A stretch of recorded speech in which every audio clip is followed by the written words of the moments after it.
I think he's done marvelous things for not only for our church, but for our world. Despite being the 266th pontiff, his papacy has been filled with firsts.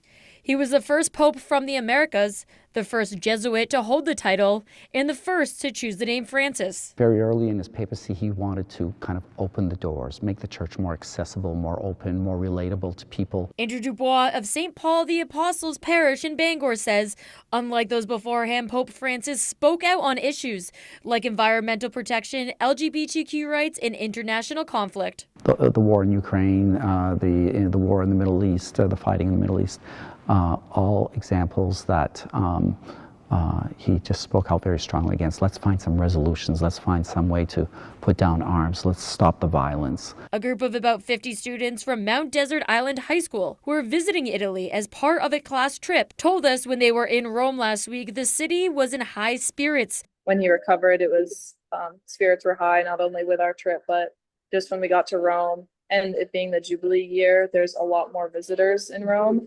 I don't know if it's normal in the rest of Italy, but there's been a ton of people here celebrating. The group was on a tour in Sicily Monday morning when they learned of the Pope's death. Initially, it was pretty shocking just knowing the magnitude of the situation and how much this is going to impact the people that we've been living around and experiencing their culture. After a period of mourning, cardinals from around the world will gather to select the new pope. Pastor Dubois says whether Pope Francis's successor will continue his reform-minded legacy remains to be seen.